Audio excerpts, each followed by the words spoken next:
Hey there everyone. It's been a long time, hasn't it? Yeah, maybe it's been a little too long. I'm well aware that I've basically gone a year and a half without any uploads, and for those of you who watch my videos and don't really follow my Twitter or see my community posts, I know you all have been completely in the dark. I made a video about my absence a few months ago, but I know that the majority of people have not seen that. If you want to know more, I'd recommend going and watching it, as I'm not going to dwell on it for the purposes of this video. I will say, though, that following my Twitter is a great way to keep up with me if you so wish, if you want to make sure that I'm still alive. I will link my Twitter at the top of the description if anyone is interested in following it. Anyway, I want to actually get into the topic of today's video straight away. I've been keeping up with the Geometry Dash community for pretty much all of my hiatus, so I've had no shortage of video ideas. It's just been a matter of finding one that's really caught my fancy. And many months ago, that happened. If you read the title, you will know that today we're going to be talking about impossible levels. Not just any impossible levels, though. We're going to be talking about the big bad 10 of the impossible levels world, the top 10 on the ILL. If you all are unfamiliar with this list, it is essentially a website similar to the Demons list, but instead of ranking the hardest verified and rated levels, it ranks the hardest humanly impossible, but still physically possible, levels in order of difficulty, while holding each level to a collection of rules. These include decoration and gameplay quality standards, a CPS limit, a mandate for difficulty, and a mandate for physically possible gameplay.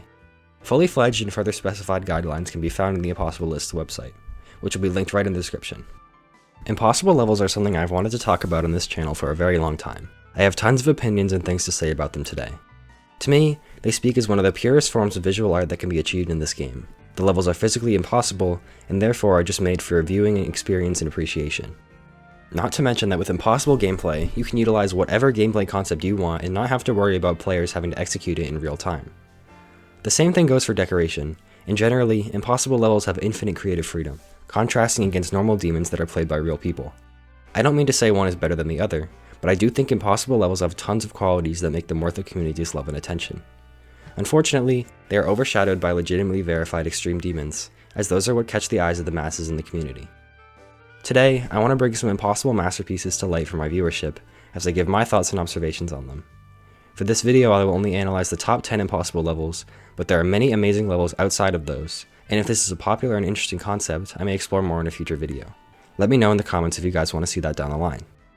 I also want to advise you guys to watch until the end of this video, as my favorite levels in the ILL, and the ones I have the most to explore and say about, are at the end of the list.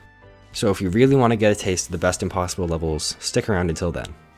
Of course, every level on the list is amazing, and I would recommend staying to see them all picked through with the detail I'll be providing. Let's go right ahead and meet the top 10 we have in store for today. As of this video's upload date, the top 10 looks like this. As you can see, we have cyberphobia, shipping, singularity, joke resubmission, unnerved arcturus, wistfully, ballistic wistfully, formosa, tax evasion, and cyclolcyc. I have ample things to say about 9 out of 10 of these levels, so I just want to forewarn you that later on in the video, one of them is one that I don't really have many opinions or thoughts on. However, with 9 out of 10 of them catching my eye, the ILL has an extremely good quality track record. Another thing I want to mention is the urge I'm giving to anyone seriously watching this video to watch each of these levels by yourself, with the music, while paying close attention before you hear me analyze them. I don't want anyone to build their first impressions off what I say and demonstrate alone, and I want the levels to be able to speak for themselves.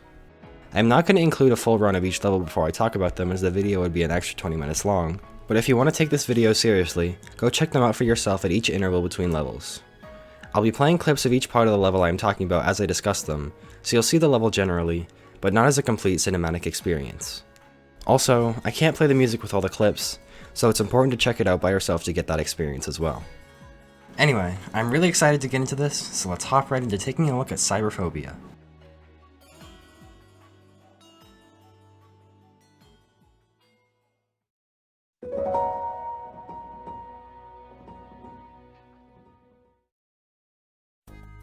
Cyberphobia is a demon by 2A0L0I3 that was released around a year ago. It is played at 1000 FPS, and it stands at number 10 on the ILL. This is one of my favorite impossible levels of all time, no contest, and it is one of the main reasons I was inspired to make this video. To me, cyberphobia is a level that takes you through the absolute journey of the music it is using, which is a song I'm sure most people know, Supernova by Extralore. Many famous levels have used it, but I'm going to go out on a limb and say that in my opinion, cyberphobia is the only creation that has ever done it true justice. I hope you'll see why I say that as we explore it. Now, I want to quickly clarify that there are two versions of this level, the new one that is on the ILL today, and the old version. Despite the new one being on the list, I'm going to review the old one as there's a few small differences that make me prefer it. Cyberphobia opens with a mini cube that features a beautiful pink and blue color scheme with a lot of black complements. The decoration here is very simple but effective, and the sparse pulses are very tense and tasteful. This beginning section grips me right away with the energy that is sown through every moment. The colors and designs are fairly old school, but there are hints that this is a modern level, leaving the viewer wondering how it'll develop. Another small detail is how most of the gears throughout the opening section are either not moving or are barely spinning, which contributes even further to the feeling of stasis in this opening part. It feels almost frozen in time, but slowly trying to break into motion. All the static energy gives the focus entirely to the pulses, a very creative and atmospheric move. These pulses continue to build as the song develops, and something I really appreciate is how nothing is too overdramatic, unlike many modern levels. This saves the tension and really makes you wonder how it's going to all release. Lots of sudden speed changes are used in the gameplay, keeping the level unpredictable and tense. At the duel, the level picks up the pace, but it continues to foster the static energy that keeps the opening special. The music continues to build, and all of this sets up the drop beautifully. This wave drop is one of my favorite moments in any level ever, period. It is truly bone-chilling. It perfectly captures the suspended air of tension that has been built through the entire opening, and lets it all rush out in a sonic and visual explosion that brings in the 4x speed gameplay for the first time. The wave gameplay itself in this part is high speed and intense, with flashing lights, gravity portals, and tight spaces, completely contrasting the mellow gameplay of the opening. The level continues the pink, blue, and black scheme throughout the wave, but develops it into a semi-9 circle style, which works incredibly nicely with the explosion of sudden intensity. Nothing beforehand really suggests the level will take inspiration from 9 circles levels either, and this catches you by surprise, making it feel fresh compared to other 9 circles levels out there. With the continuation of the subdued color palette, the thread of underlying beauty that the opening setup is sewn throughout. This all works incredibly well with the song, as the drop is an intense vortex of EDM samples and chaos, contrasted by a beautiful and ethereal piano melody. These two facets of the music carry over into the level dramatically and masterfully. There's a lot of stop and start motion throughout the drop, driving the level along dramatic peaks and valleys. It goes from explosions of impossible 4x speed waves to tight -1 speed corridors on a dime, and this keeps the energy ever flowing. This works well with the music once again, contrasting the dynamic piano melody against the ripping dubstep. This is why I feel this level is one of, if not the first in Geometry Dash history to truly do this song justice, and it reminds me of just how good of a composition it is. It is not an easy feat to thread that cataclysmically dramatic piano line through such an intense and demanding dubstep part in a GD level, and I feel such a feat can only truly be achieved in an impossible demon. Cyberphobia and the beautiful storm it demonstrates is perfect proof of that to me. This entire first half feels like the end of a world, or something as equally dramatic. However, the level does not end there, and resolves eventually to the first post-drop.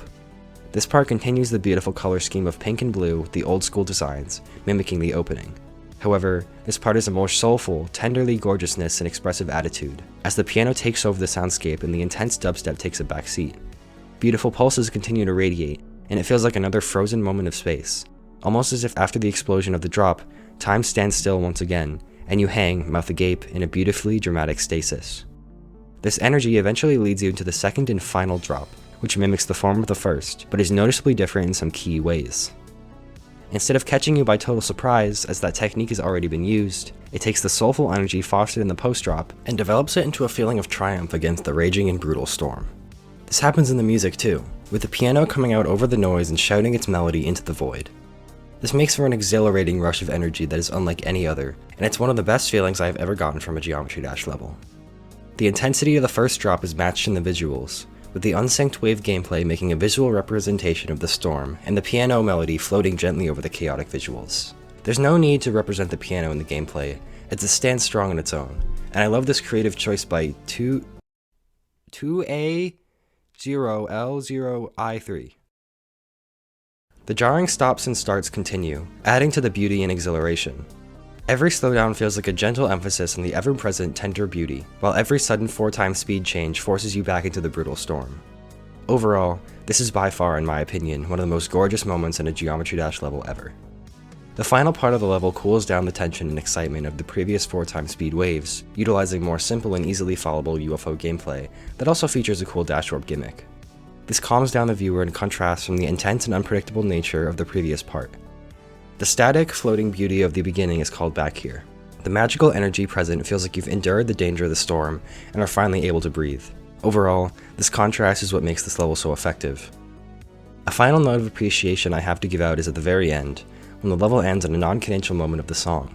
This gives the feeling that the storm will continue, just elsewhere. This is why I think even something like choosing what point to end your level in a song can be such an important but overlooked decision. Now we have finally made it through our first level of the video. The magic here, again, lies within its ability to capture these moments of floating beauty and contrast them against brutal and raging intensity, all mirroring the behavior of the music. The tools it uses to achieve this are static versus dynamic motion, color choices, the speed of the gameplay, and the intensity of the visuals. When all woven together, it creates the wonderful atmospheric world of cyberphobia. This is one of my favorite levels simply because of the raw emotion it can elicit from the viewer, or at least from me personally. I can only hope it resonates with similar strength for all of you. Anyhow, let's move on to the next level, shipping.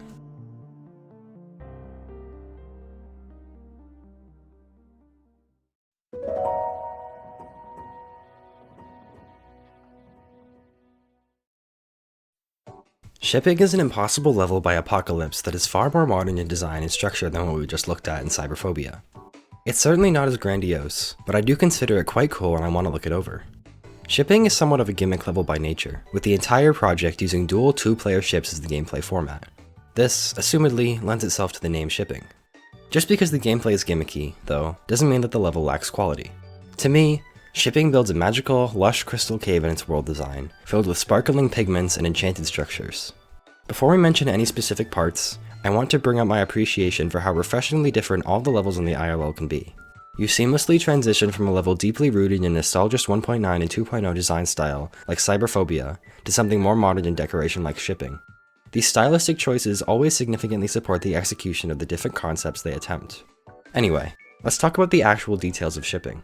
The level is filled with cave-like ground spikes, chains, vines, and crystals. Most of the ground objects are black, unless they are the structures themselves or some of the few spike crystals scattered around. The structures have a faint opacity and are intricately woven with vines and patterns, creating an ancient and spirited look. The ethereal vibes are really nice, and to me it's clear that you're in some sort of magical cave. There are very faint pulses in the blocks, but something interesting I enjoy is the usage of orbs for color pop, as they are all left to their true hues and they fit very nicely into the rainbow cavern.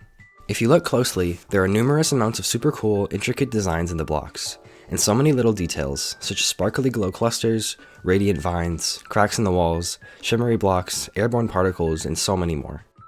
It is all highly cohesive, and this lends the level a wonderful atmosphere. In addition to this, the level itself is a sparse and gentle movement, giving a similar static feeling to the beginning of Cyberphobia. This stasis is a really nice plus to the suspended, magical crystal cave. It feels very real and intricate. The gentle pulses of color that reverberate through the parts are such a pretty inclusion, and I'm just obsessed with the pastel rainbows that are used in the palette. It is truly gorgeous color mixing, and we definitely can't leave that unrecognized. Another small detail I appreciate is the way many of the structures break conventional ideas, as they seem to go upward but cut off midair, while being on the opposite end of the screen that they are facing. That's a hard one to explain with words, so this graphic will hopefully help show you what I mean. This creates really nice immersion, especially on a level that is fixed into a permanent 2-player duel. The level generally stays the same with its design the entire time, although there are definitely some distinct sections. The beginning is darker and more translucent, while the drop speeds up and becomes a lot brighter and more visible. This is concluded with a slow part at the end that once again becomes translucent and fades into obscurity.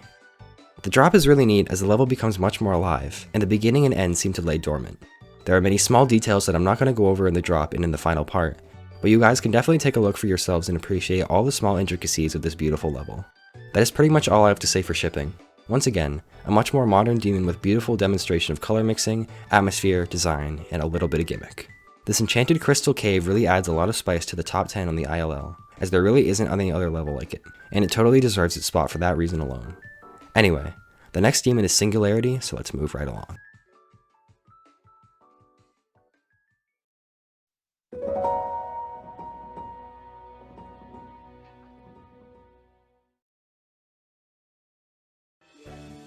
At number 8 on the ILL is Singularity by Septagon07.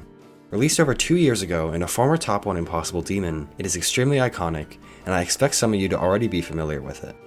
This is a short level, clocking in at just about a minute long. To me, It's less emotionally oriented than something like cyberphobia. By this, I mean it has less of a focus on eliciting certain emotions out of the viewer in a storyline, and more so attempts a creative concept. This concept is that it gets progressively more difficult and intense, eventually becoming impossible. This is achieved both in the gameplay and decoration, as they simultaneously develop throughout the level's course. What's immediately interesting about the gameplay to me is that it starts out at a difficulty accessible to most players.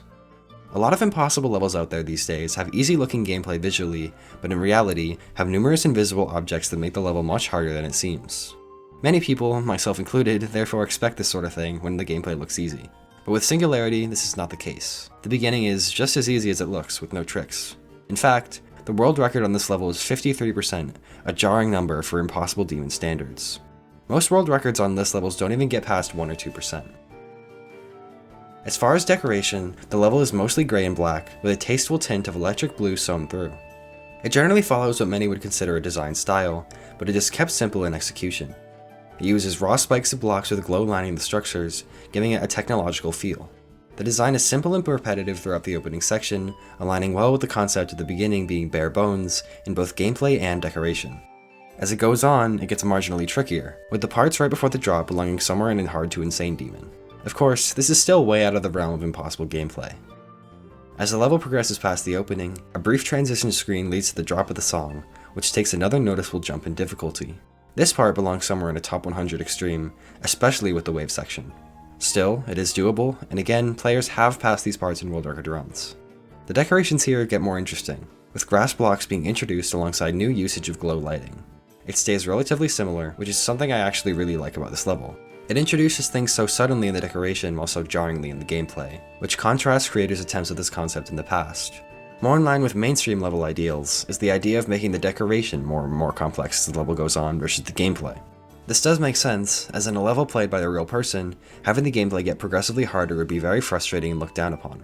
Therefore, an impossible level is a great template to utilize this concept of gameplay progression, as by the end, you can make the level absolutely ridiculous in difficulty with no consequences. At 41%, a ship part starts that ramps up the gameplay even more, and the decoration develops as well, with elements like dark chains webbing across the screen, more intricate glow, and details in block design opacity.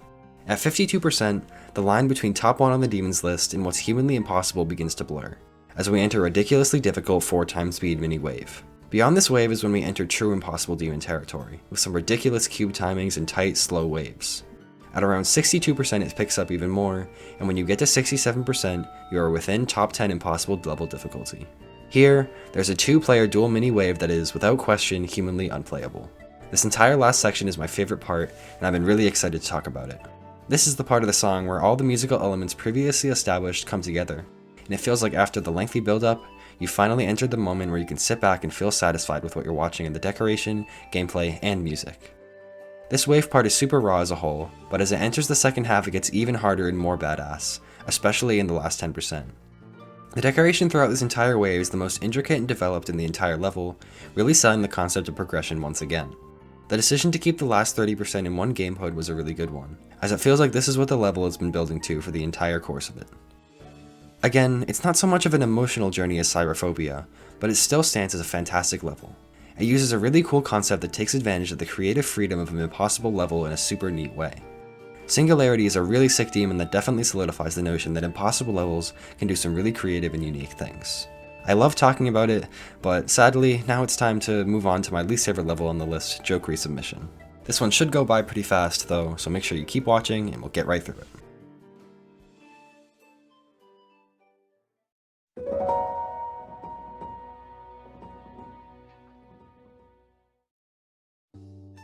Alrighty, now we're going to be taking a look at the number 7 level on the list, joke resubmission. Unfortunately, this is a pretty anticlimactic one, as it's the level I like the least and have very little to say about. Regardless, I'm including it for the sake of hitting all of the top 10. That being said, I really do want to speed through it because I don't have many interesting comments. I don't want you to fear, though, for the rest of this video, as all the levels after this are dare say of higher quality to me than the first 3. Anyway, let's take a brief look at this level. In terms of decoration, it attempts using dark and basic blocks with glow to create a crystal-like cave, but unlike shipping, it's darker and monochrome. The opening cube is probably my favorite part of the level. It uses glow in some really pretty ways in the detailed crystal structures, and it's obvious that the most attention to detail was invested here. It sets up an interesting perspective, giving the feeling that you're actually going on a journey in a crystal cavern, and if the rest of the level was higher quality and actually developed these ideas, it could be really neat. Unfortunately, when we go to the next part, the wave drop, the quality falls off significantly. This wave is tiresome to watch for me. It's just the same thing over and over, with no development in decoration or gameplay during its course. It's just hard gameplay to be hard, with minimal effort given to the decorations. The level slows down and enters a dual ship and eventually cube after this, which does develop slightly upon the ideas of the first cube, but overall, everything just kind of falls short. It doesn't feel meaningful or effective in its designs, and it especially loses this in the next ship part in the final cube. It just gets really boring to watch from all the monochromacy and blandly repetitive ideas, and it really doesn't tell any sort of story or say anything in particular to me. It doesn't attempt any creative concept or anything like that either. It just feels like decoration to be decoration, and those levels are always the ones that come out the most boring to me. One final blow of fatality to my opinion on this level is the song. I haven't really mentioned it yet, but I think that it has little to no cohesion with the decoration or theming. To me, it just feels like a random song slapped on some basic decoration. Okay, I won't continue to bash this level as I'm just beating a dead horse, and I'm sorry if I'm being overly negative. This level does have some nice qualities to it, but it's just the majority of parts being subpar that make it irrelevant for me. I want to move on down to the next level, Arcturus. I promise it'll be a refreshing one after hearing me degrade joke resubmission for so long. Let's get right into it.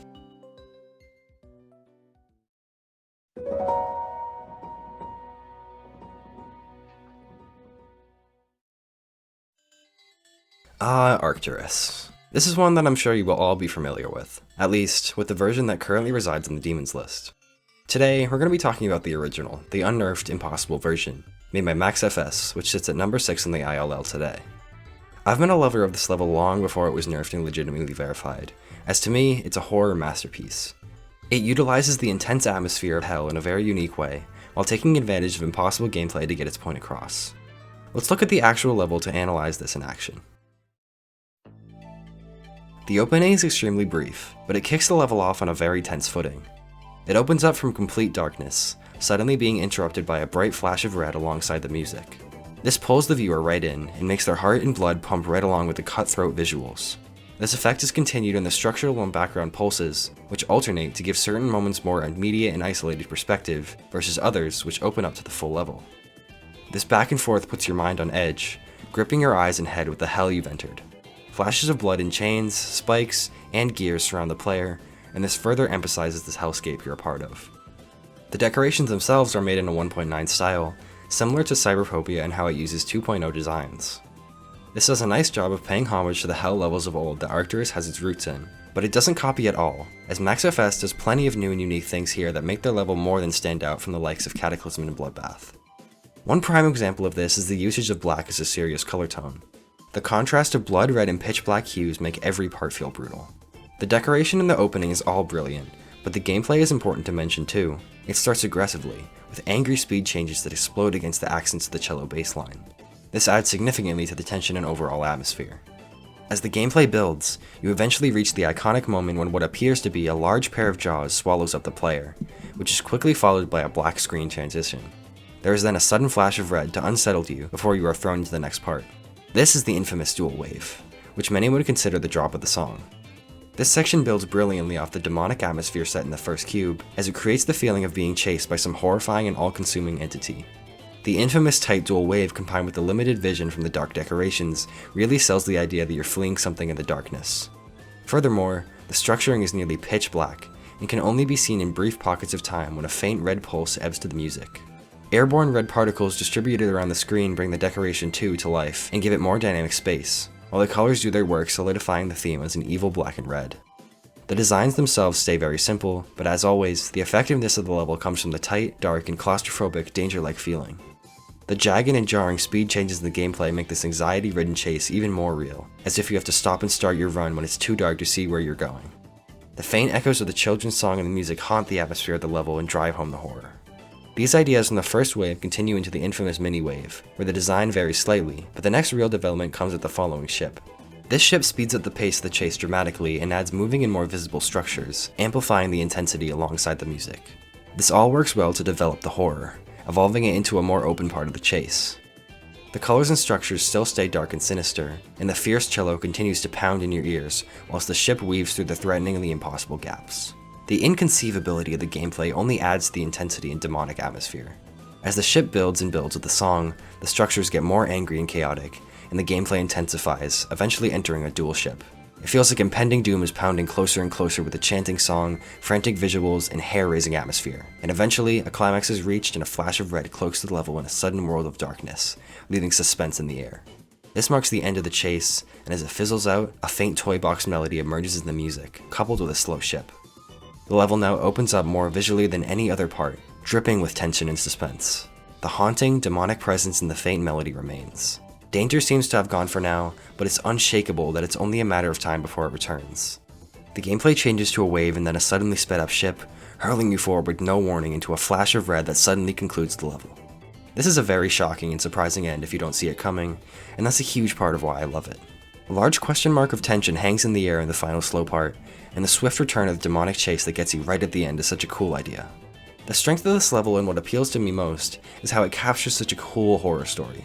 From the dramatic opening to the tension horrific chase scenes at the drop, to finally getting away and then realizing you're not safe, and being left with an inconclusive but violent ending. There's no exact explanation as to what happens, but it's easy to interpret that the demonic presence finally catches up to the player.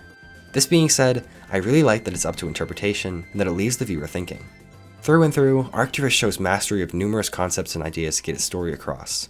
Limited vision, threatening and possible gameplay, harsh and desolate colors, and a demonically evil song all build this horrifically dangerous world. It's definitely one of my favorites on this list, and of all time. I know that not everyone is a huge fan of hell-style levels and in turn this piece of art, but I hope that I have accurately represented why I think so highly of it, and that I maybe changed some people's minds. That's all for Arcturus though, so let's move on to the next level, Wistfully.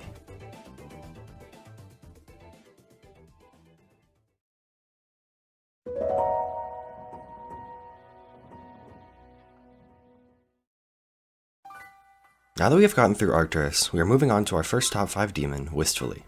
This is a level by Akwing and Kuryodesu that is iconic in the impossible level community.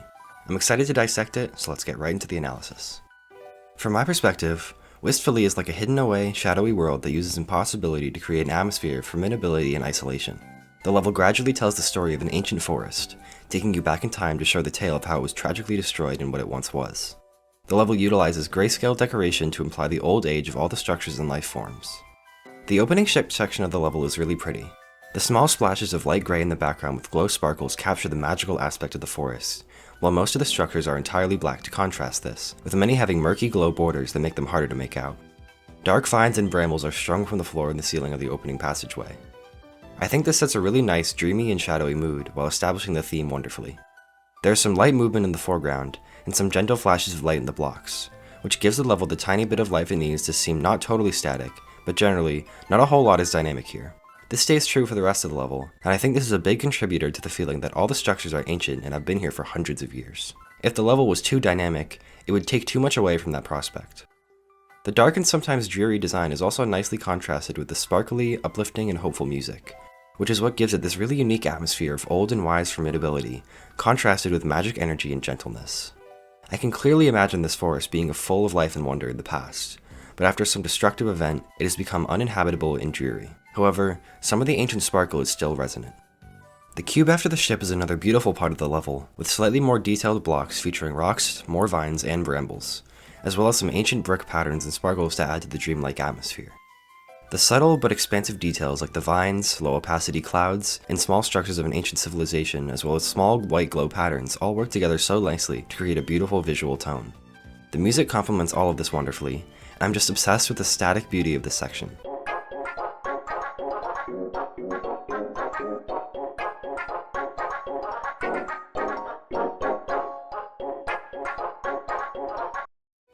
It might seem to some who go off modern community standards to be too static, messy, and bland, but I think it achieves the feeling of what it is going for perfectly. The next part of the level is the fast dual wave, one of the most iconic parts for its difficulty. The level speeds up suddenly alongside the song and starts to take you through what I believe to be the deeper parts of the ancient forest. Overall, I really do not have much to say about these next few sections because I will just be repeating what I've already said. It stays true to the theme and slowly develops the forest in different ways, exploring different areas of this ancient world. Something that I do want to mention is how often the level speeds up and slows down, seemingly in random places. I think this is a really neat touch in the gameplay that keeps the level engaging and makes it seem like the forest is very dynamic and alive while being ancient and stagnant. It gives it that hint of life that it needs in order to foster that magical energy. When the violin enters in the music after some of the frame-perfect cube jumps, it feels like you've made it to the heart of the forest, and some new details like grayscale waterfalls, pillars of ancient design, and more vines and organic growth really sell the atmosphere. I love how each part follows a similar pattern but still goes for something similar in design if you look closely, as this keeps it engaging and makes it seem like a genuine journey through a diverse forest, not just the same thing over and over. At the slow part after the invisible maze, the level seems to call itself back to the beginning, but this time it takes a turn. This part is slightly interpretive on my behalf, but I think the level changes here. The journey the forest is taking you on is no longer exploring the ancient ruins of what used to be, but it is now taking you back in time and showing you how it was destroyed in the first place. I think the forest you see in the first half used to be magical, lush, and full of life, but something happened to it to make it grayscale and empty like we see it now. Despite this, traces of magic energy still linger, and these forces are what tell the player the rest of the story. A detail you will notice if you look closely in this part are the light flames coming from the ground. I think this paints a pretty clear picture already. Some sort of fire started in the forest, and despite us not knowing how it started, it begins to take hold throughout the rest of the level. As you enter the next fast dual wave, again a callback to the pattern from the first part of the level, the flames rise in intensity, and it gives it a new feeling in the atmosphere. It feels like you're looking at the forest through the lens of the past, and you're seeing the old magical world burn down.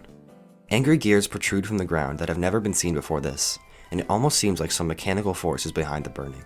I think this tells the story that some sort of industrial force took down the forest and burned it to salvage resources, or that some force that was already afraid of the magical power of the forest felt they needed to destroy it. The spitting gears get angrier and the flames get more intense, and one of my favorite parts about all of this is how the song stays the same. It gives the vibe that all of this is just the lingering magic of the forest telling you its history, and that this isn't happening in real time. It feels very dreamlike.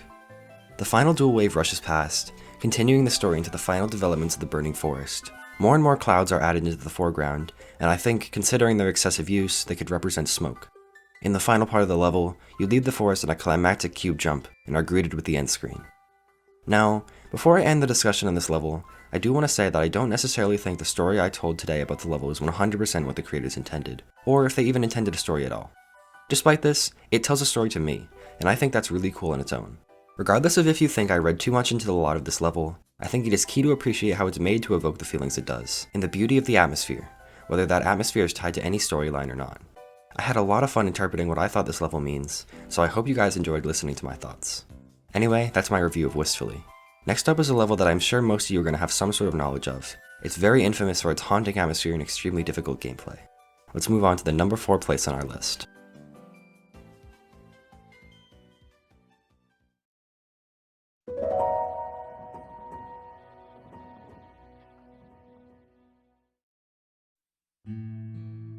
In the number 4 spot on this list lies one of the most infamous, recognizable, and chock full of atmosphere impossible levels in history, Ballistic Wistfully. If I'm being honest, this is the level that made me first realize the majesty of impossible levels, and it's the reason I decided to make this video in the first place. This is a mammoth of a demon, and it's one of the most intimidating, nightmarish, and immersive experiences one can have with Geometry Dash. It builds some of the most desolate, hopeless, and alien-like atmosphere I have seen in my entire life. So let's take a closer look as to how it achieves this. The level opens with a strange cube, filled with mirror portals, glassy structures, geometrical patterns, and odd pulsations. Your vision is highly obscured, with dark glow consuming the top and bottom of the screen. Black lines and crosses bar across your sight, and the portals, orbs, and pads are all blacked out, adding to the colorless monochromacy. From beginning to end, this level uses the same color scheme, mostly black line structures against white decorations and backgrounds, achieving a sense of barren hopelessness. The structures are built oddly and fade in and out, using the opacity object feature in a highly effective way. This whole beginning part simply sets the dark tone for the level brilliantly. In my eyes, this level is like the twisted and strange nightmare of a child, as you misconceive the true order of the world around you. This aesthetic is haunting and unique, and I will continue to tie it through the rest of the analysis. Another big part of this aesthetic is the misty and abysmal music, which will only continue to develop in a chilling manner. The gameplay is, of course, extremely difficult, but it is also unorthodox. It uses icon invisibility toggles to complement the atmosphere as the game mode swaps between cube and robot, using orbs to perform strange and hard to follow movements. The direct sync to the song is attached, which is a huge part of Ballistic Wistfully. This effect creates an unfamiliar texture and atmosphere within the gameplay, subverting the premeditations of viewers who expect a modern synergy between song, gameplay, and decoration. Ballistic wistfully has a different type of alignment between these simultaneous forces than most levels I've ever seen, and the way they work together to create the uncanny atmosphere of this child's nightmare is marvelous. One final thing about this opening I want to mention is the glassy, opacity-wavering blocks, which are standard in the game but make such a cool effect when used for every structure, as the block or spike formation you're currently above or below at any given moment is invisible. This, coupled with the frequent flashes on and off of player invisibility, makes for a very ungrounded and wistful atmosphere.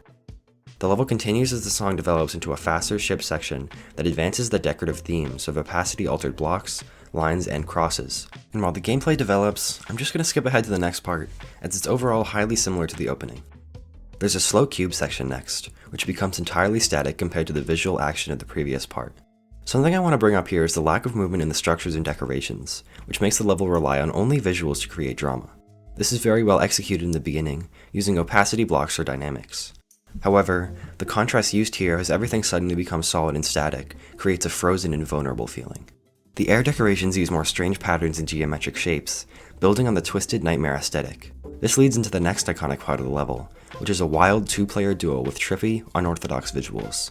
The color scheme stays black and white, and the sides of the screen are completely obscured by large black rectangles with more strange geometric patterns. There's a woozying rotating effect in the background, and abnormal structuring and block designs in the form of more geometric patterns for the actual wave gameplay. Random collections of small cubes are dotted all around the part. The small visual window of your waves that you have is darkened with glow, and with all of these elements combined, the feeling that you're lost in some endless nightmare of a strange alien world is created. The spinning of the trippy rotating object intensifies throughout, and gives the part the spice of dynamicism it needs to stay alive.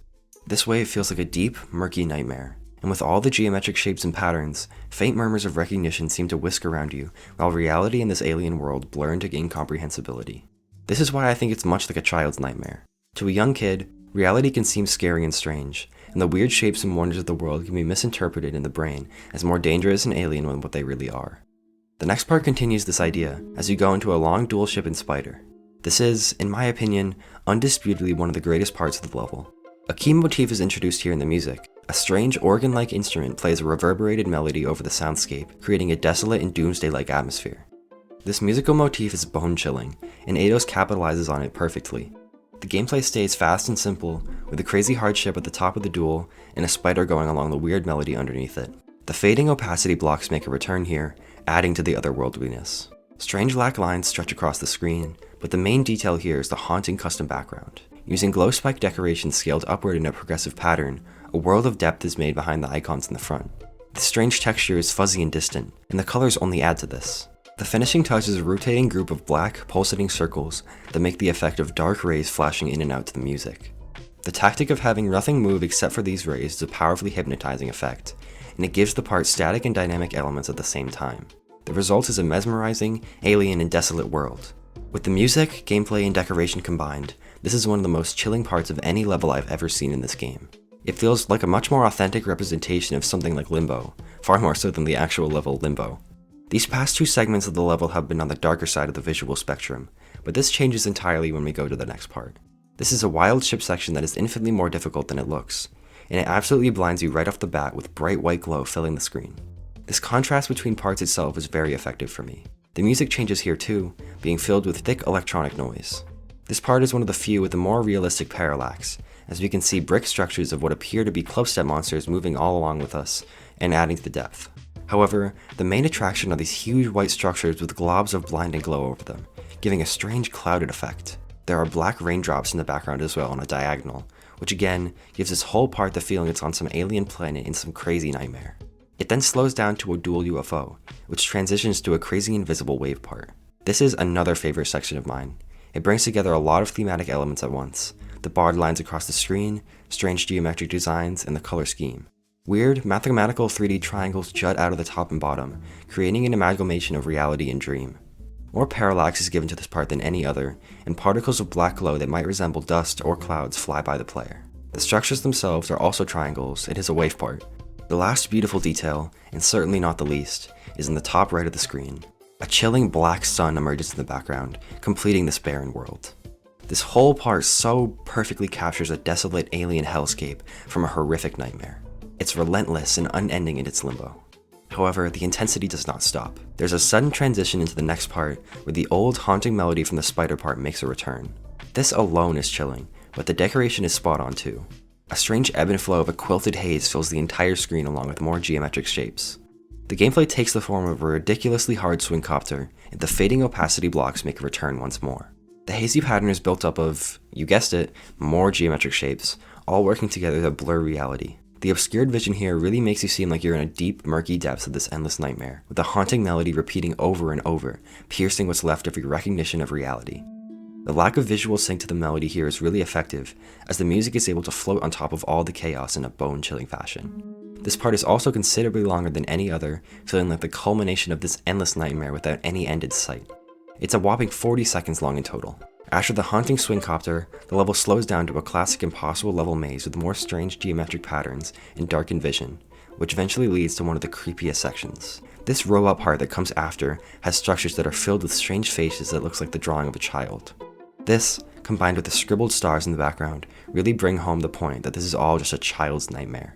The innocence of the designs here contrasts the desolate hellscapes that we just saw. This strange, innocent design is continued up into the last dual mini-ship, which includes more geometrical shapes, but keeps the clean white blocks, symbolizing childlike innocence. And after that, the level concludes. What a journey this impossible level takes you on. It truly feels like you're brought through the embodiment of what Limbo stands for.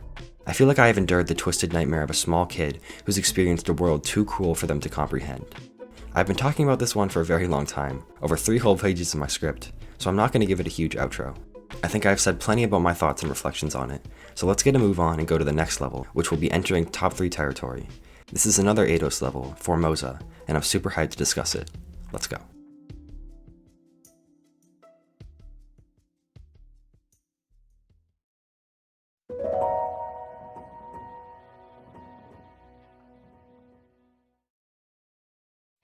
Like I said, we're going to be talking about Formosa by Eidos next. This is our first level that breaks into the top 3 hardest levels in the ILL, meaning we are entering some seriously impossible territory. I am really hyped to discuss this one, as it's quite the upbeat level in comparison to some of the dreary and/or intense ones we've been through thus far. Finished back in December of 2021, this has been an eye-catching one to me since I first saw it upon its public unveiling.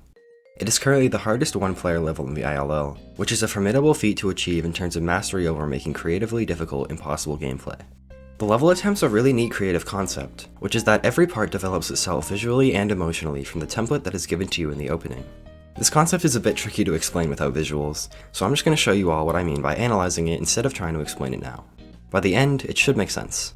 When Formosa opens, it might fool an onlooker into thinking that it's a grayscale demon.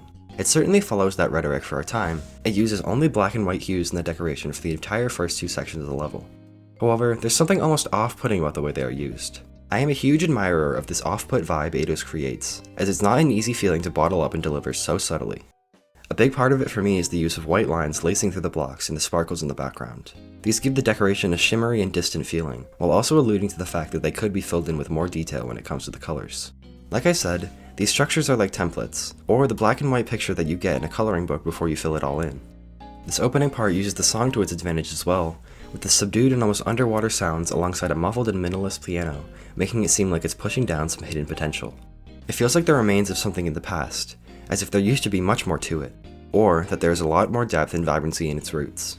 As the level enters the second gray section, a ship part, the screen gets cloudy and darkens with glow, all while translucent spikes and muffled sounds in the music sell the unsettled and quizzical atmosphere. This part is almost like a big question mark. It takes the strange opening and sells it with a weird sonic and visual transition that leaves the viewer wondering where this level is going to go next. It was to my surprise, and I assume most others, when the drums of the song kicked in, and a color-inverted rendition of the first part flashes across the screen, transitioning into a colorful and vibrant cube. Now, if you've seen the level before, you'll know that it uses these vibrant colors for the majority of its duration, and that the opening is a microcosm. That being said, the opening is a very important part. It foreshadows everything that is going to come. Nearly all the structures and designs that are used in the first cube are carried out into this colorful one, as well as many other parts of the level. Once you realize this, you can see how this faster and more upbeat cube we see here is almost like if the beginning was taken, colored in, and injected with life. Remember how I said the opening feels almost sparkly, like it's bursting with some desire to expand in character? Well, that's exactly what happens in the first cube, but also in the entire rest of Formosa. In the opening statement, you're given a blank template, and as the level progresses, it fills in that blank template with numerous special color combinations. The main premise of these differentiating parts of the level are the varying color combos used in each. In the first, of course, we see a lovely light and dark orange on pink, a really interesting and attractive mix. It has a vibrant and playful atmosphere, and this contrasts with the opening effectively. The song picks up too, of course, matching the playful character, and demonstrating Eidos' ability to fully capitalize on all the intricacies of a piece of music. Before we move on with the actual analysis, there are two main things I want to point out that will help us analyze the rest of the level. These are the use of movement, or the lack thereof it, and the use of repetition. Throughout this entire work of art, not a single block structure moves, only the backgrounds do, and this creates a really interesting and unique visual dynamic. It goes to show how with the right use of colors, it doesn't take a lot of movement to make a level feel really vibrant and alive. In fact, I'd say Formosa feels more alive to me than nearly any modern day level with a lot of movement. Modern day demons can be almost too much to process sometimes, and while perfect and smooth movements can be beautiful, more simple and humanly dynamic situations like this can truly connect with the viewer. Alongside the use of movements is the use of repetitions that make Formosa special. The core concepts and designs at the heart of every individual part stay identical throughout, only separating from one another with design variations, gameplay changes, and palette alterations. Eidos takes the same ideas from the colorist's beginning and filters them through different artistic lenses to achieve an emotional effect on the viewer. Every part elicits a different diverse feeling, creating a vast emotional spectrum by the end of the level. Okay, that was a lot of talking and not a lot of analysis. But don't fear, as now I'll be able to breeze through the rest of talking about these parts now that we know what to expect. We already talked about the first, with its vibrant and cheery peachy orange and pink, so let's talk about the next one. This one uses one of my favorite color combos in the level, blue and yellow, but it does it in a really interesting way. The blocks have a glassy blue within the lines, while the inside decorations use a creamy yellow, but it is all contrasted over a cloudy gray background, which is really emotionally communicative. It has a more subdued tone to it, but it still feels cheery and optimistic. The structures stay similar to the previous parts, and the background itself is the only thing that moves once again, jittering with unusual motions that give little dynamic spice. Oh, and as the last part used only cube, this part uses only mini waves as the game mode featured. The next part shakes things up even more, exploring the ship as the game mode of choice, and using red line decorations with invisible blocks and a baby blue background. It is very aerial, giving the feeling of a sky-like cloudy realm with futuristic red structures. I really adore this clear and crystalline blue mixed with a glossy red. The background continues to move in a jittery fashion, following the pattern of the previous parts. The next section features robots game mode. This one uses only hues of green, with dark lines and lighter backgrounds and design. It has a very calm and relaxed radiance to me, and with the almost turquoise shade used, it reminds me of the healthy but subdued green you find in nature. This next one really shakes things up, using an electric greenish blue for the lines, dark, sandy. I was gonna get brought to the video, so it doesn't matter. Are you fighting them right now? Are you fighting them right now? Hi. So you'll never see it coming. Why? What just happened? For the blocks, and a lighter pink for the background. This is a very interesting color combination, and as far as the emotions it presents, I believe it to have a patient but excited aura. This is one of the ones I have the most trouble explaining my own feelings for in a clear and digestible way, but the patient while excited sort of idea is the best thing I can do.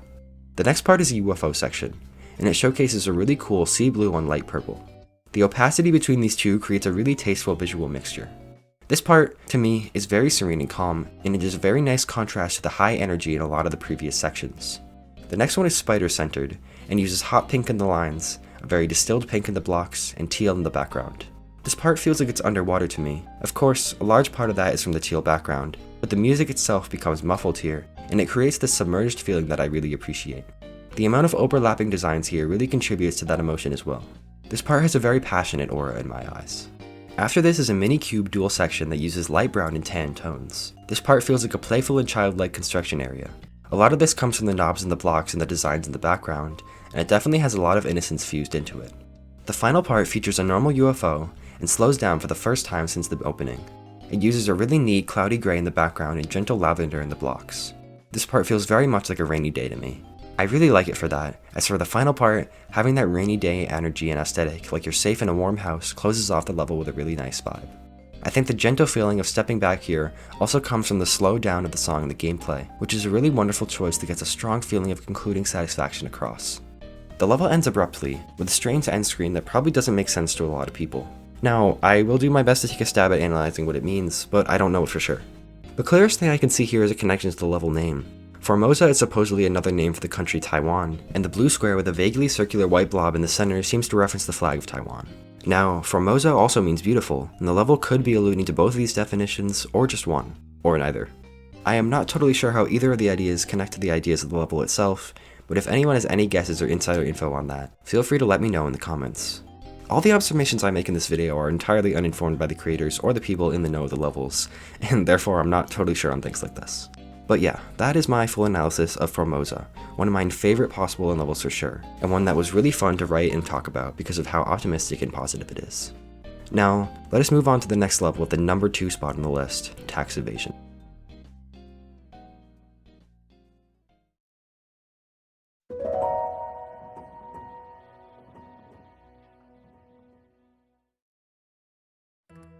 Surely one of the goofiest, but also highest quality levels in the ILL is tax evasion. This mega collab stands tall at the number 2 spot on the list, and as far as my knowledge goes, it's the most recently released level here, coming out around 4 months ago.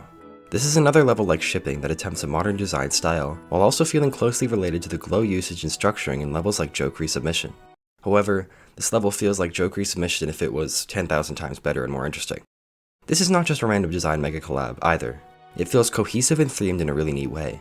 If I had to summarize this level in a sentence or two, I would say it's very 8-bit and video game-like, and resembles traveling through a crystalline cave, fighting against playful but evil powers. It's not as serious or intense as something like Arcturus or Ballistic Wistfully. Despite this, the decoration and gameplay are interesting and entertaining throughout its entirety. The level opens with an onslaught of purple, setting the standard color. I enjoy this opening because the level picks up so quickly, thrusting you right into the excitement. The gameplay develops and varies in compelling ways, jumping from a cube to a mini wave back to a cube. There are some pretty purple particles in the air and darkly hued block designs with crystalline spikes, as well as shimmery purple light coming from the ceiling. Purple liquid also flows between the structures. Overall, the beginning sets up the level nicely, selling the vibe of a difficult dungeon while making sure it's not too serious. After a brief transition, you are thrown right into the next part, a wild 2-player duel with a wave and numerous other game modes mixed in with it. I will show examples of the layout without the obscuring decoration as we go along, so you can all see what is actually happening. This part is awesome because it throws you right into the mystical madness. The music is wild with a synth and playfully haunting piano that really sells the video game aesthetic. It feels like a Wizard Tower vibe sort of game. The decoration and structures are very interesting too, and the block designs are really pretty and fluid with their movements. There are also massive crystal spires that jut out from both ends of the screen, which sell the Crystal Cavern vibe even more. Evil vegetation and gears also reside in the foreground. Something I love about this level is how it throws you right into every part. There's not a lot of build up to this first crazy demonstration of top tier impossible gameplay mechanics, and with such a convincing opening part, it's hard not to be excited while watching for what's coming next. The 2-player wave part goes by pretty quickly, and I like this because it doesn't force you to dwell on it for too long. This type of level wants to keep itself moving, and it keeps you readily engaged. The next part introduces a new main melody of the music, while keeping the momentum pushing forward by holding on to the high-speed gameplay for just a few more seconds before slowing down. This is a choice I really enjoy. The 2-player duel mechanic is kept here, and it's, once again, hard to even tell what's going on, with so many small portals, speed changes, and tight, inhuman movements. The impossible mechanic mastery of this gameplay remains of huge appeal to me, and it's just super interesting and well put together overall. You can tell every second of this gameplay took hours and hours of effort to work. The decorations are relatively similar, but develop in some interesting ways, such as the block design introducing new ideas like chains and spikes. The crystal spires remain as an important thematic constant throughout, but parallax is added to them, keeping this section engaging. The momentum is kept pushing forward despite the jarring speed changes. It's all a combination of the music, decoration, and gameplay to achieve this effect. Spinning particles are reintroduced in the air, and crystalline spikes float around, continuing to sell the theming of the level. The next cube part slows the level down and nods to the beginning, with similar structuring but more developed ideas. This part feels like it extends more into the air, which brings in the chains and block designs but also the dark grass from the opening, a really nice use of previous material. New ideas, such as the webbed stone structures, are also introduced. The ever-present purple liquid makes an appearance here as well. What I really like about the design choices in this level are how so many decoration ideas are held across different parts, but they also vary enough to keep it fresh and interesting. This lends itself to a super cohesive end product that feels like each part is a different branch off a previous one. After this cube, a classic impossible level maze follows, which ascends you into the air with the building music and intensifying, pulsating decorations. Triangular particles spin out of the floor, and you can tell that the first epic drop is about to happen. I adore how this level keeps you on your toes, anticipating what's going to happen next every second, and never giving you a time to be bored. The energy is constant, whether it's in a more relaxed or more intense part. As the music hits the drop, a new dubstep element is introduced, which the level capitalizes on greatly. All of a sudden, it feels like a violent storm overtakes the cavern, which, to me, feels like the wrath of some magical villainous character, likely to be a wizard or enchantress or something of the sort. Again, it feels like a playful 8-bit video game full of drama with somewhat silly music. The decoration here develops in numerous ways, with purple thunderbolts being introduced as well as tons of new block decorations I won't go over. The hues used in the decoration also vary a lot here from what they were previously, and I appreciate that. This is probably the most dynamic part we have seen yet. The next part does get a little bit more intense, as while it slows down, you see increasingly brutal visuals, deep purple flames consuming the screen and scary clubstep monsters haunting the levelscape. This kill keeps the atmosphere of a not super serious video game, as it feels like you've entered the evil lair of the antagonist. Many visual motifs recur here, such as the chains, purple liquid, dark grass, and overall structuring style. This continues the cohesive feeling that many of the cube parts have had, while also staying independent of one another. This is one of the most visually chaotic sections, with so many things happening in the background and the foreground at once.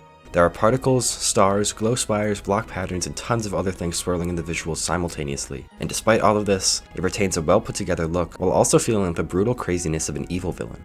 Now, after this cube, the level enters one of the most iconic gameplay moments in recent Impossible level history. I am pretty unsure as to how this bug works, but this moment in Tax Evasion uses a glitch to propel one of the two icons in a duel far ahead of one another, creating for a really unique and unusual gameplay concept. Now, I would assume that this is not the first time this has been used in a level, but this example was the one that popularized it in the community and spread it like a storm throughout, with creators from all over trying it out as of late. The way Tax Evasion uses it, though, will remain as one of the most iconic because of its impact.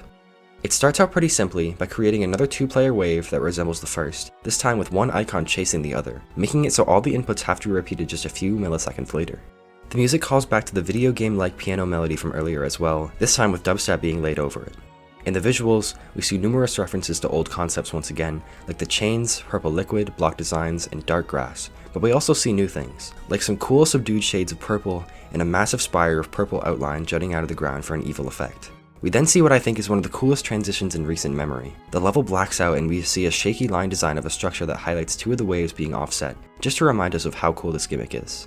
Then, we reach what I would argue is the best part of this level. In this final segment, the 2-player duel is turned into a ship and a wave, and some of the most creative and masterful offset gameplay mechanics we have seen to date are implemented. This pushes the concept of having one icon in front of the other even further than the wave from before did, and from what I can see, this is the part that really blew the community's heads off.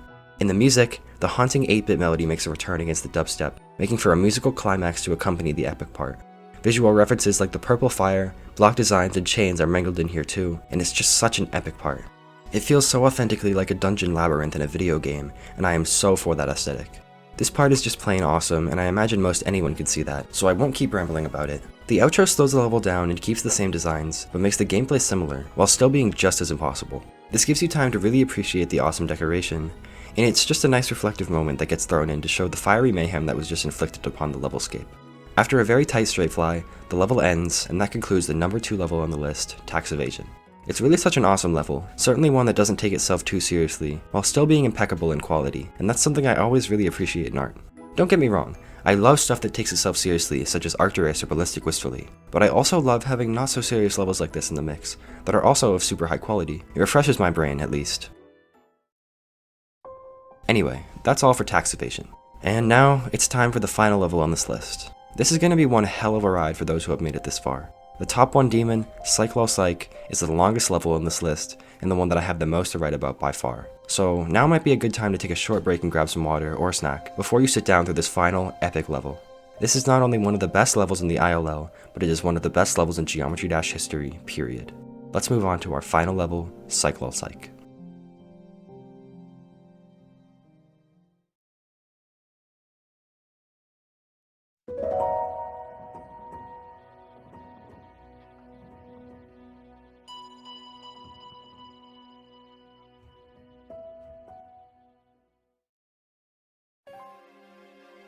Here we are. The final level on this list, and the one that will end this massive video with Spark. This level is cyclolcyc. Just like I said in the outro of Tax Evasion, this is one of the best levels of all time. Of course, that's my opinion, but after watching this analysis, I would be very surprised to see people disagree. Now, if you've watched the previous parts of this video, you will know just how much I love Ballistic Wistfully. So imagine my reaction when I found out it was getting a sequel level. That's right, cyclolcyc is the official sequel to Ballistic Wistfully, and honestly, when I first heard this, I was concerned that I wouldn't be able to live up to the magnitude and magic of its predecessor, but my worries were pointless. I think that this level completely blows Ballistic Wistfully out of the water in its immersiveness, impressiveness, and emotional impact. This is peak Impossible level right here. So enough rambling, let's talk about this demon of absolutely epic proportions. There's kinda two separate parts to the impressiveness of this level. There's the decoration, and then there's the gameplay. To be the hardest impossible level on the impossible levels list, you have to use some pretty creative mechanics and methods of achieving difficulty, and the gameplay of this level is a creative and technical feat like no other. I am far from a master of impossible level gameplay, and I don't have the knowledge to speak on just how impressive it is, even if I do understand it to an extent. Therefore, I'm going to endorse this video by Flary, an experienced botter that looks at every part in cyclolcyc and analyzes how and why it is brilliantly difficult. You can check that out before or after you watch my piece of the analysis, totally up to you, but for a full experience, I really do recommend it. What you will see in this video right now, of course, is my review of the brilliance behind the decoration side of things. I will touch here and there on the gameplay and why it's awesome, but I will leave the rest to Flary. Cyclolcyc opens with a look into a deep, mystifying haze of blue darkness, alongside an explosion of intense electronic noise. Ambience from the music fills the soundscape with a horrible tension. Dark, spinning gears rotate slowly, and blue particles pass through the air. Above you, a ceiling with spinning gears haunts you, and pulses of faint light reverberate through the air after every jump. This level pulls off a feeling of doomsday like no other can, and I feel the opening exemplifies this right off the bat. The color scheme is pure brilliance. This highly saturated dark blue is abnormal, and could be seen as juvenile if used in other contexts or styles. However, when used here, it creates a twisted version of reality, almost like you're in an upside-down world. If you're at all familiar with Pokemon games, it brings the distortion world of Pokemon Platinum to mind for me. This opening is just so murky and fogged, and I swear I could talk about it forever. When we reach the speed change at 2%, we start to enter what looks like a more conventional level, while holding onto that deep and murky atmosphere. The music, decoration, and gameplay pick up here. The decoration keeps the theme of light blue line blocks and spikes, but they flash in and out to the snares in the music. The deep, murky blue haze in the background stays constant, and right away, we already feel that limbo-like hopelessness that we remember from Ballistic Wistfully. This gameplay concept stays consistent throughout basically the entire level. It makes me feel as if your icon is glitching through reality as you move through a strange world. This part goes on for a few seconds before we are introduced to a key theme in the level via the music. This is the electronic, metronomic beeping noise you will hear if you go watch this level for yourself with the real audio. It's an integral part of this song, and cyclolcyc capitalizes on it in so many amazing ways. In the beginning, it feels like a signal ringing through the deep, murky darkness, calling for help or any sentient contact. The blue haze and block designs gently pulse alongside this musical motif. I find it to be super chilling. These chills only increase as we see more of the level though. As the music picks up, a tense electronic bass line slowly emerges, and the murky haze darkens dramatically. This makes it feel like we are sinking deeper and deeper into the depths of this blue nightmare, all while the signal in the music calls out for help. We then enter the next part of the level. This is a ship section, and your vision here becomes super obscured as the decoration darkens significantly. Strange spires with weird shapes pierce both ends of the screen, and a swirling haze swims in the background. The level flashes dark to every single metronomic beep in the music. Meanwhile, the drum line pounds at your head as you wade through this dense, dark world. The gameplay here is awesome. I love the slow ship that turns into a ridiculous fast wave that eventually turns into a duel. The sudden slow to fast speed changes feel nauseating, and I can nearly feel my own head pound from the intensity. It's all so dark that it feels you can barely make anything out, and you have to stumble along to try and find your way. Not to mention that your icon continues to toggle its visibility on and off, making it even harder to tell where you are or what you're doing. As the part develops, a new motif appears in the music, which is a backwards sounding sample that sounds like someone breathing in filtered electronically. This effect sounds after every signal like beep. This is yet another extremely chilling addition to the sonic texture of the level. Something I love about this part, and the level in general, is how it stays within various sections for extremely extended periods of time. This gives the whole level a feeling of unending inevitability. While so many modern levels keep their individual parts to 15 or 20 seconds at most, cyclolcyc is not afraid to extend this length to get an effect. I want to once again bring up the brilliant use of monochromacy here. I touched on it briefly at the start, but I feel the need to reiterate how a lot of the visual murkiness comes from the usage of such a saturated blue being layered over itself so many times. It's hard to tell what's what when all the colors are so similar, and this is a big difference I find between modern design levels, or modern levels in general, in the style of impossible levels. Impossible levels aren't afraid to use bold color choices like this to their advantage, lending their levels emotions a properly colorized level could never dream of. This brings back to my mind the argument on Twitter about color theory in Geometry Dash levels and how going outside color theory breaks the rules. Anyway, the level continues to build into what many would consider the first drop. The transition into it is intense. The designs suddenly become very frantic and scattered, and a voice in the music that is also scribed in text on screen whispers breathily, "I've been waiting for the save." I interpret this to connect to the signal that we hear in the music throughout this dark limbo. The souls trapped here wait desperately for anyone or anything to save them. Some pretty weird stuff happens in the gameplay here, so I'd recommend watching the video on the gameplay that I have linked if you want to try and understand. Anyway, the next part of the level jumps right back into the ballistic wistfully references, as you enter a crazy 2-player duel that has a straight line of gameplay at the top alongside some more spacious movements at the bottom, much like many of ballistic wistfully's 2-player duels. The gameplay itself is absolutely wild. Your icons flash all over the place, mirror portals slip you around, and you are constantly changing game mode, all while performing ridiculous, impossible movements. The decoration is equally as high quality, with a giant swirling blue vortex in the background that consumes the screen. Many of the spikes and structures are transparent, giving you full view of the custom background. This doesn't mean they lack cool design. They feature frantically put together patterns and cross over each other in a chaotic fashion. I love this subtle visual drama this creates. The blocks also flash blue with each pulse of the music, giving another welcome layer of visual immersion. Speaking of the music, there's a newly introduced pounding bass line here that really sells the sensation of blood pounding at your head. It's like you're being chased, but without any immediate threat. A final detail is the webbed line patterns that stretch across the screen, similar to ballistic wistfully, which adds even more to the visual chaos. This part continues on for a good bit before suddenly transitioning into the next duel, which uses the same template as before, a straight line of gameplay at the top with more space for the bottom icon. This time, there's a crazy hard mini wave at the bottom and a cube at the top. The gameplay continues to flash with toggled invisibility and mirror portals, and the differences here between the last part are mostly in the decoration. The spastic structures from before become cleaner, solid blue template blocks that stand out in the visual mixing. The background presents us with a spatial scene which harbors a bright flash or star in the center. The scenery of this central star is important to the level, as we see it recur later on. It stands out very clearly, and the level is almost trying to tell you that it's something important. There are some neat parallax in the background here too, and on top of the effective emotions it translates, the decoration is just honestly pretty and unique, like this entire level. The music introduces a new strange effect here that adds even more to the depth of everything going on. This is what the structures pulse to when they flash dark. The next duel continues this gauntlet of insanity, keeping the top and bottom format gameplay. Here, the design turns very old school, and in the background we see a dark, circular hole with a shining light in the center that flashes to a new effect of the music. It sounds like someone choking, just very edited. This feels like the signal from the beginning of the level, like something is calling out into the darkness, and it almost reminds the viewer of the bright star we saw in the previous part. It feels like the level is trying to tell us something while hurling us through this strange alien universe. The shake trigger is used really effectively here, making you experience violent turbulence as you tumble down and down this endless hell. Dark, flashing stars fill the air, and the blocks use base brick designs, cementing this part in a more 1.9 inspired decorational theme. I just love the emotions this endless gauntlet of duels gives you. It feels so nauseating and genuinely terrible, as if you are lost in another dimension with no understanding of how the reality there works. And within this, there's piercing moments of familiarity, like the bright blue lights in the background, but you can't stop to understand them as you're being dragged deeper and deeper into the hellscape of cyclolcyc.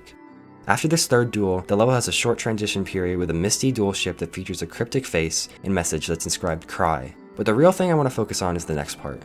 This 2-player mini-wave is insane in the gameplay, though it's all invisible. If you want to see it, go take a look at the gameplay videos I have linked. There are a bunch of ballistic wistfully references here. The most obvious is the geometric 3D triangles that whip past the screen. On top of this, a deep, murky background consumes your vision, alongside strange spires of glow that haunt the atmosphere. This part feels so endless and barren, quite similar to the part in ballistic wistfully with the black sun. The structures pulse in and out of invisibility with the music, and clouds of glow hurl past you, once again like the equivalent part in ballistic wistfully. Finally, in the center of the screen is a strange, almost ritualistic pattern of crosses that make a spinning circle. This part feels beyond human nature, as if it's from another world or higher consciousness. It has such a strange and supernatural aura, and I love it. This is for sure one of my favorite parts in the level, as every single element just works together so perfectly to create such an unorthodox and simply horrifying presence. Again, it continues on for longer than any conventional level would, developing the unending hellish qualities. I honestly wish you could disable the progress bar for anyone playing this level. It almost ruins the effect to see how far you are into it, and it would be way more poignant if you were left to wonder how long the hell will continue to drag on for. Anyway, if you think we're done here, you are very, very wrong. After a sudden transition with more cryptic text that reads, I have no clue what it reads, you are thrown into an even murkier abyss. This next part is another impossible dual wave, with super tight spaces and thick black line structures. The dark blue in the background ebbs deeper and deeper into visual unrecognizability. Glow spikes dangle and grow from the floor and ceiling, dripping the part with dark and thick murkiness. The gameplay eventually transitions into another top and bottom dual part, keeping things cohesive and repetitive, just like any endless nightmare would do. I'm really excited for anyone listening to this part to just go watch it after this and realize how amazing it is with the music. It's just so emotionally advanced and complex, unlike pretty much any level I've ever seen. And honestly, I can express my thoughts as best I can, but some of this stuff is just something you have to go experience by yourself. And with cyclolcyc, a lot of the emotions are ones that only the level itself can truly express. Anyway, the duel here eventually develops into a more conventional wave format in the structuring, gathering in tension as it continues on. This tension rises to an unbearable amount in both the music and the level, and as the creators are highly in tune with how to get exactly what they want out of you emotionally, the drop ends right here and lets you breathe. There's then another transition with a strange design, question marks, and geometric blocks, and you are suddenly thrown into a semi-fast-paced cube post-drop. The music simplifies here as we return to the simple bass line and the metronomic signal beeping from the beginning. The gameplay holds tightly onto the tension, even despite the break from the turbulent duels. Your icon continues to flash invisible, and it feels like you know you're not safe despite escaping the gauntlet. While you can breathe a little bit, you know you have got to keep moving or something horrible will happen to you. It's almost impossible to explain this feeling, but while there's no clear threat, this level somehow manipulates the psyche into feeling that if you stop, some inevitable danger will come upon you. It triggers your fight or flight response, for me at least. A neat gimmick is used here as well, where you have to hit every single orb in the right pattern or else the part will kill you at the end. The decoration in this post-drop goes from individual spires and blocks to one long platform on both sides of you, with spikes enclosing your icon. This is an effective design development for me, working nicely to develop the fear of fleeing down a tight and dangerous corridor. Question marks that are tied to the Y level of your player dart up and down the screen, contributing even more to the atmosphere of this nightmare world. The structures gently pulse with the musical signal motif, continuing to remind you of that one thread of familiarity. As it develops, the music gets murkier and murkier, the 16th note figure eventually coming out on top of the soundscape as this familiar signal fades away. I love this moment, as it feels like you're falling back down into the darkness after a moment of clarity, and when you enter the next ship, it's honestly scary to hear the weird, backwards electronic effect return, as you know then that the hell is not over. This next part is really awesome. It recapitulates the design of the first two parts, but makes the background even darker, reminding you of how deep you've descended into hell. The gameplay jumps ahead and pulls back jarringly with the speed changes as you go in and out of different game modes and duels. The next part you enter uses entirely black designs, with another spatial background similar to the one from the second duel. There is a rising stress in the music, and the tension gets almost unbearable once again. It builds and builds as you tumbled along until you finally reach the next transition, with the voice murmuring the infamous cryptic line once again. This throws you right into the next drop, where the level background gets even darker and the structures become shiny and stranger than anything they have ever been.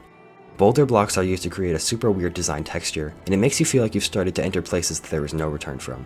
Now, I just want to let y'all know that I'm not going to dwell too much on picking apart all the gameplay, musical, and decorative nuances from here until the end of the level, as I've already said most of the things I want to say about its thematic and executive concepts.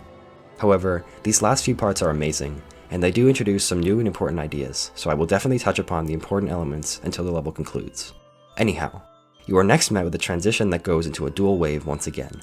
Here, you're met with another faint familiarity in the custom background, and up close of one of the planets from earlier. These small moments of recognition are really what sell the effectiveness of this level, and Ballistic Wistfully too, for me. They make the strange alien world you're a part of feel even more real by using elements of something you once knew or know. This wave is fast and tense like all the others, using geometric patterns and another visual motif, the stars, as a decoration feature. With you hardly being able to see what path your wave is taking and where it's going, it feels like a dizzying maze. It eventually develops into a mini wave while continuing the same design, and meanwhile, the music makes another big transition. This transition is one of my favorite parts, as it gives an impression from the timing that it's going to be a conclusive moment. However, it is a deceptive conclusion. It just takes you to the next part, descending even further into hell, and it makes you sit back and reflect of how truly infinite this level feels. This is exactly why I wish you could remove the percent bar. For someone who doesn't know Psych super well, it would be so much more effective to not know when it will end or how far along you are. The duel you transition into calls back the same structure from many of the others, with a straight top and dynamic bottom. The designs here are so monochrome, dark, and saturated with the pulses that it's hard to even make out what's what. You've reached absolute hell at this point. And the music, the faint choking noise echoes through the air, but you're too far gone to save yourself or anyone else. Stars in the air deco are also floating around, maybe calling out to a faint recognition of something you once knew, but the designs are foreign and strange, and the level is beyond human understanding at this point. You've gone too deep into cyclolcyc to know what anything is anymore. This effect continues at the next part, which consists of strange half-spike pattern designs and one of the darkest and murkiest backgrounds of the level. If you couldn't tell already by me tracking the backgrounds, the level gets darker and darker as you descend further, which is a detail I love. The designs here are again beyond human comprehension in their strangeness, and mystifying clouds and crosses that recall the spinning circle from earlier are present in the air deco. The visuals stop pulsing entirely here, as ties to familiarity continue to be cut loose. However, if you thought we were done yet, then you're wrong once again. The next transition continues the mayhem, throwing the player into a strange dual ship with a weird shimmery blue lighting, almost like you're underwater. It flashes darkly with every pulse, and the designs are inked and gloomy. The gameplay here is super cool, with dash orbs in the ships that go along with the effects in the music. I love how this level continues to push you further and further into uncharted territory, despite how long it seems to have gone on for in terms of conventional levels. Like I've been saying, it aims to feel unending and incomprehensible, and it does an S-tier job by pushing you further and further into the abyss. This ship part gets more and more intense as the music picks up, and it finally brings you to the final transition, when the vocals, "I've been waiting for the save," are rung through the air one final time. However, instead of the text clearly being displayed on screen, it is jumbled and illegible, representing the collapse of sanity and how any hope of being saved from this dark, blue hell is far, far gone. The background is almost entirely black as well, and the only blue is in the saturated line blocks. This continues into the final wave part, where you've come to a place so dark and murky you've lost your connection to reality. Strange and nonsensical crystals pierce the air in the background, and the large structures fade in and out of your sight, alongside your icon. Glitching effects in the visuals also flash, seeming to represent your loss of signal to any familiar reality as you descend too far to ever be brought back. Honestly, the strongest connection I make between this final wave and any other form of media out there are the parts in the second half of Save As by Pac. This is because the glitchy effects and the loss of perception and twisting of reality present in both. The signal motif in the music beeps away, but it is almost ironic, considering what it seemed to represent at the beginning of the level versus now, when you know you're too lost in hell to be saved. To drive this point home, the signal in music gets murkier and murkier, becoming muffled as the music drifts away, and all you are left with is a haunting ambience in the beginning cue. The level fades out on a wave spam part that flashes your icon into obscurity, and you descend for the final time into the dark void no human can ever understand or return from. And that is all. That's cyclolcyc, my favorite impossible level of all time. I hope you guys can see why I'm so head over heels for this level, and why I think it's such a perfect sequel for Ballistic Wistfully. I really enjoyed writing about this one, even if it was extremely tiring and intimidating, but I'm so glad I've got it done. I've said everything I want to say about Psych, so I don't want to make any dramatic final words. All I want to say is that I urge you to go watch this level again, by yourself, in full, with the music, after having heard me talk about it with this much detail. I promise it is an experience you will not regret. Thank you for listening, and let's move on to the outro.